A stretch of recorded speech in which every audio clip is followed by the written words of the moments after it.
आज गेले 15 दिवस पायाला भिंगरी लावून सर्वजण प्रचार करत आहेत आणि आज तसं पाहायला गेलं तर प्रचाराची सांगता सभा या कालभैरवनाथच्या पावनभूमीमध्ये संपन्न होत आहे। नेहमी सुरुवात आपण इथून करतो आणि शेवटचा आशीर्वाद सुद्धा कालभैरवनाथाचा घेऊनच आपण आतापर्यंत ही परंपरा जपण्याचं काम केलेलं आहे। त्या निमित्तानं व्यासपीठावर उपस्थित असलेले आपल्या सर्वांचे नेते आणि महाराचे अध्यक्ष माजी खासदार शिवाजीरावदादा आढळराव पाटील, जिल्हा परिषदेचे उमेदवार विष्णुकाका हिंगे, पंचायत समितीचे उमेदवार निलेश टेमकर, आज या जिल्हा परिषद गटातून आणि पंचायत समिती गणातून आपलं नशीब आजमावत आहेत। गेले कित्येक वर्ष आंबेगाव तालुका म्हणजे आपल्या सर्वांना ज्ञात आहे 1990 सालापासून या आंबेगाव तालुक्याचा झालेला विकास हा आपल्या सर्वांनी डोळे भरून पाहिलेला आहे। आपण सर्वजण त्याचे साक्षीदार आहोत।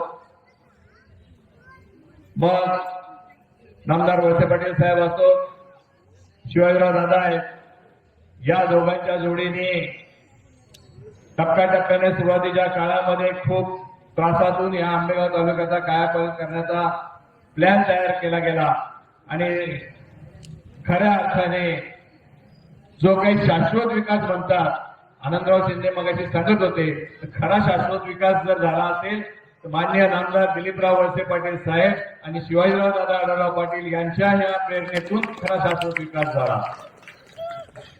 आंबेगाव तालुक्याचा विकास होत असताना खरी गरज होती आपल्याकडे कुठेही पूर्वीच्या काळामध्ये जर आपण पाहायला गेलो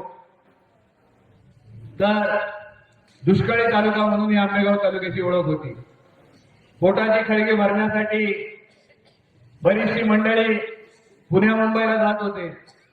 कुणी क्रॉफर्ड मार्केटला बिझनेस करायचा, कुणी भाजी मार्केटला करायचं, कुणी जिथं आपल्याला शक्य होईल तिथं माथाडी म्हणून काम करायचे। पण लोक आपली बरीचशी, मला वाटतं आता आमच्या अवसरी गावातील खडकावरची मंडळी आहेत, बरीचशी मुंबईला आहे, ती व्यवसायाच्या निमित्ताने त्याच्या वेळेस गेली।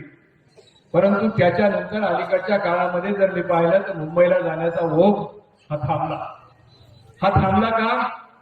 तर खऱ्या अर्थाने आपल्याकडे पाण्याची सोय झाली। पाण्याची सोय झाल्यानंतर शेतीमध्ये शेतीची फुलायला लागली आणि त्याच्यामधून विकास झाला।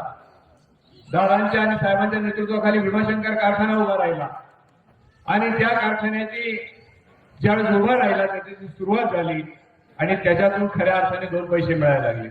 काही लोक सांगतात, काय सांगतात की कारखाना मी अडचणीतून बाहेर काढला।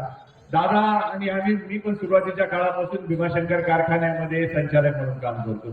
खूप अडचणी आल्या सुरुवातीच्या काळामध्ये आणि कुठलीही गोष्ट नवीन सुरू करताना अडचणीतून होती। कुठलाही बिझनेस किंवा धंदा सुरू करताना खूप अडचणीतून वरती आणावा लागतो।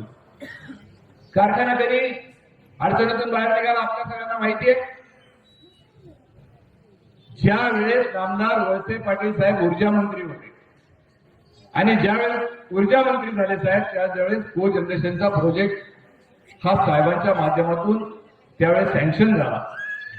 साहेबांकडे ऊर्जा खातं होतं। आपण म्हणतो नेहमी की एखादा माणूस वाढता त्याची बादली हातात असली की तोंडाला जरा ओळखीचा माणूस चेहरा पाहिला का बुंदीची थोडीशी मूठ जरा थोडीशी हलकी सोडतो आणि त्याला वाढण्याचं काम करतो। नामदार वळसे पाटील साहेबांनी त्या काळामध्ये या भीमाशंकर कारखान्याला मदत केली आणि भीमाशंकर कारखाना जर खऱ्या अर्थाने विकास पथावर गेला असेल तर ज्यावेळेस साहेब ऊर्जा मंत्री झाले आणि को जनरेशनचा प्रोजेक्ट झाला त्यावेळेस झाला।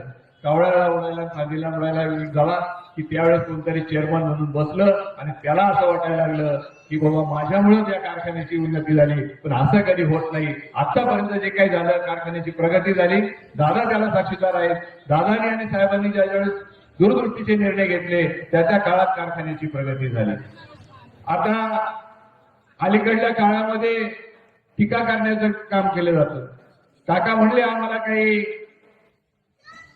साहेबांनी शिकवलं नाही टीका करायला, परंतु टीकेला उत्तर दिलं नाही तर काही लोक मग आपल्या आपल्या मस्तीमध्ये राहतात.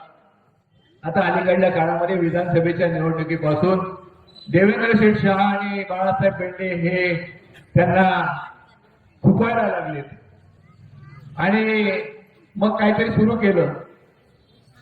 काय सुरू केलं? तुपावाला नांदेवाला. आता मला एक सांगा, तुपावाला देवेंद्र शेठ शहांनी इतकं मोठं दुधाचा व्यवसाय वाढवला. या दुधाच्या व्यवसायातून सामान्य आंबेगाव तालुक्यातील जनतेला कुठेतरी फायदा झाला की नाही झाला? कुठेतरी दोन पैसे मिळायला लागले की नाही लागले? मग त्याच्यातून जर दुधावालाचा तुपावाला झाला असेल, त्या तुपाच्या ह्याच्यातून त्यांनी काही वावगं काम केले? मग हिनवण्याचं काम काही करतात लोक, त्यांना त्याचं समाधान लाभतं.